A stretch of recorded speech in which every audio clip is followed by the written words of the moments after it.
نیتنیاہو کی جنونیت کی وجہ سے مشرق وسطی میں جنگ کے خطرات مسلسل بڑھ رہے ہیں۔ اسرائیلی فورسز غزہ اور لبنان پر لگاتار حملے کر کے عام شہریوں کو نشانہ بنا رہی ہیں۔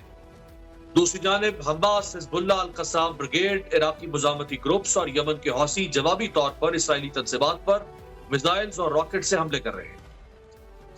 عالمی میڈیا رپورٹس کے مطابق اسرائیل کسی بھی وقت ایران پر حملہ کر سکتا ہے۔ اسرائیل حملے میں ایران کی فوجی اور انرجی تنصیبات کو نشانہ بنائے گا۔ ایران پر حملے کے لیے اسرائیل اور امریکہ میں بات چیت جاری ہے۔ ایرانی پاسداران انقلاب بھی کسی بھی حملے کی صورت میں اسرائیل کو دندان شکن جواب دینے کے لیے پوری طرح سے تیار ہے۔ ایرانی وزیر خارجہ نے کہا ہے کہ دفاع کے لیے اب ہماری کوئی سرخ لکیر نہیں ہے۔ ہم جنگ نہیں امن چاہتے ہیں، لیکن جنگ کے لیے بھرپور طرح سے تیار ہیں۔ ایرانی فوج کے کمانڈر نے کہا ہے کہ ہم طور پر تیاری میں ہیں اور اسرائیل ایران پر حملے کی غلطی کا خمیازہ بھگتے گا۔ اسرائیلی میڈیا کا کہنا ہے کہ امریکہ ایران کے جوابی حملے روکنے کے لیے میزائل شکن سسٹم مشرق وسطی سے یورپ تک نصب کر چکا ہے۔ امریکہ نے گزشتہ سال کے آخر میں میزائل شکن سسٹم تھاڈ نصب کیا تھا۔ اس ساری صورتحال میں غزہ اور لبنان پر اسرائیلی فورسز کی بمباری سے انسانی المیہ جنم لے رہا ہے۔ برطانوی فلاحی تنظیم آکسفیم کا کہنا ہے کہ شمالی غزہ میں لوگ بھوک سے مر رہے ہیں۔ آکسفیم کی نمائندہ بشرا خالدی نے اپنے بیان میں کہا ہے کہ اسرائیلی فوج نے 10 دن سے شمالی غزہ میں خوراک کی فراہمی روک رکھی ہے، جس سے خوراک کی شدید قلت پیدا ہو چکی ہے اور لوگ چارہ اور گدے کھا رہے ہیں۔ امریکہ اور برطانیہ کی چھتری تلے اسرائیل کے غزہ میں مظالم کو 1 سال مکمل ہو چکا ہے۔ جنہوں نے ناقابل بیان ظلم اور جبر کا سامنے گھٹنے نہیں ٹیکے، وہ غزہ کے عوام، حماس، حزب اللہ، حوثی اور دیگر مزاحمتی گروپ سیہونی فورسز کے سامنے سیسا پھیلائی دیوار بنے ہوئے۔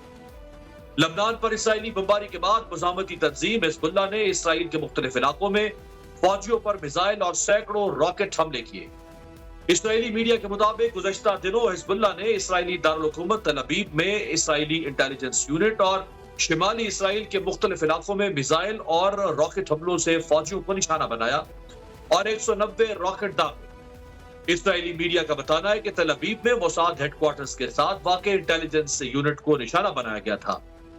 میڈیا رپورٹ کے مطابق یمن کی حوثی ملیشیا نے بھی اسرائیل کے مرکزی فوجی اہداف پر میزائل فائر کرنے کا دعویٰ کیا ہے۔ یمن سے بیلسٹک میزائل اسرائیل کی جانب داغا گیا تھا۔ اس دوران مختلف علاقوں میں سائرن بجنا شروع ہوئے۔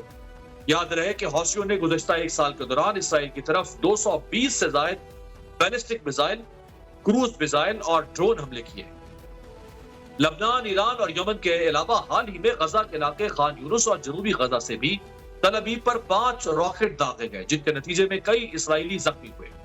اسرائیلی وزیر اعظم نیتنیاہو بھی ایران پر حملے کی مبینہ منصوبہ بندی کر رہا ہے اور خدشہ ہے کہ اسرائیل ایران کی تیل تنصیبات اور جوہری تنصیبات کو نشانہ بنا سکتا ہے۔ تاہم ایران کی جانب سے جدید ٹیکنالوجی والے میزائل حملوں کے بعد اسرائیل ایران سے خوفزدہ بھی ہے اور اسرائیلی میڈیا مسلسل یہ امکان ظاہر کر رہا ہے کہ ایران جوہری صلاحیت بھی حاصل کر چکا ہے۔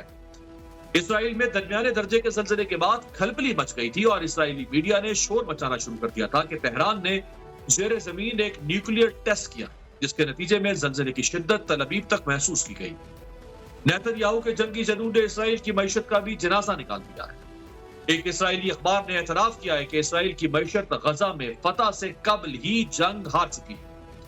اخبار کے مطابق لبنان اور غزہ میں جنگ کی وجہ سے اسرائیل کو یومیہ $24 کروڑ کا خرچ برداشت کرنا پڑ رہا ہے۔ ٹورزم انڈسٹری بند ہونے سے اسرائیل کی معیشت کو بڑا دھچکا لگا ہے۔ امریکی نشریاتی ادارے کی رپورٹ میں کہا گیا ہے کہ غزہ جنگ کے دوران اسرائیل کو یومیہ تقریباً $24 کروڑ کا نقصان اٹھانا پڑ رہا ہے۔ جنگی اخراجات سے اسرائیلی معیشت بری طرح دباؤ کا شکار ہے۔